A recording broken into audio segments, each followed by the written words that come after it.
Polycystic Ovary Syndrome, PCOS. It's surprisingly common, actually. Affects millions of women. It really does. But diagnosing it, that's always been, well, tricky, lots of different symptoms. The criteria keep shifting a bit. So today we're diving into how that's starting to change, looking at the cutting edge. Exactly. That's the mission here, really, to look beyond let's say, the traditional ways. We're exploring some exciting new biological markers. Okay. And also these transformative technologies, particularly artificial intelligence, that are, well, reshaping how we even identify PCOS. Right. So maybe let's quickly recap. PCOS, at its core, you're looking at usually three things. Yeah. Typically. Chronic ovulatory dysfunction, so irregular periods or maybe none.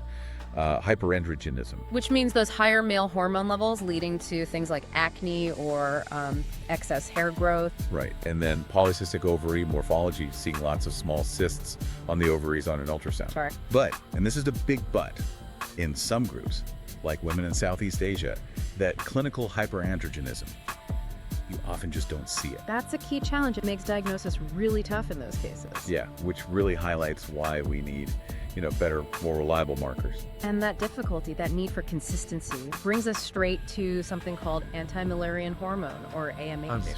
Okay. Yeah, there was a really compelling study, highlighted its promise as a new biomarker. AMH, it's actually produced by the tiny follicles in the ovaries. And importantly, unlike a lot of other hormones that go up and down with your cycle, AMH levels, they stay remarkably stable. Okay, that stability sounds useful. So what did the study find? Well, this is where it gets interesting. They found that women with PCOS had significantly higher median AMH levels. We're talking around 8.5 nanograms per milliliter. 8.5 compared to what in healthy controls? Compared to just 2.5 ng/ml in the controls. A really wide gap. Wow, okay. Yeah, it suggests AMH could be, a pretty consistent flag for PCOS. It gives a clarity that just looking at symptoms sometimes lacks. So like a clear threshold. They actually derived one, a diagnostic cutoff of 4.1 ng/ml.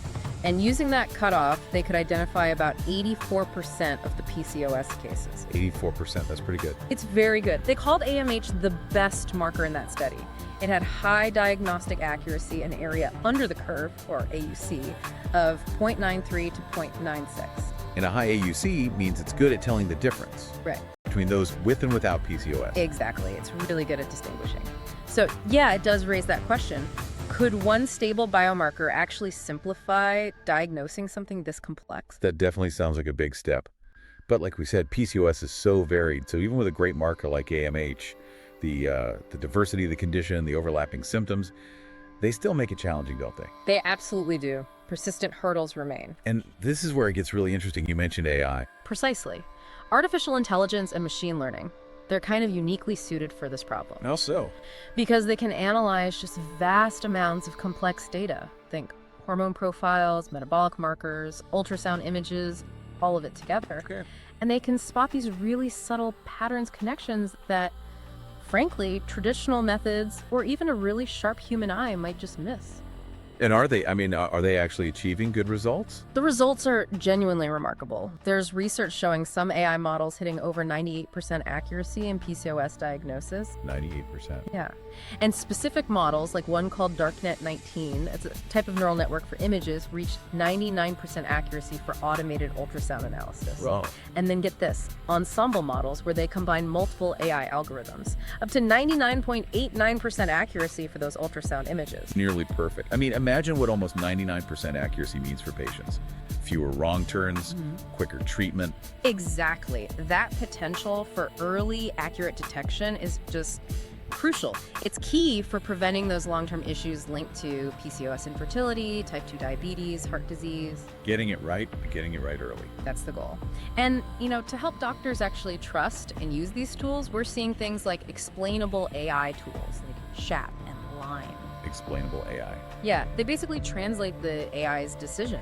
They show why the model reached a certain conclusion, making its complex process understandable for clinicians, building that trust. Okay, so pulling this together, what does it all mean for you listening?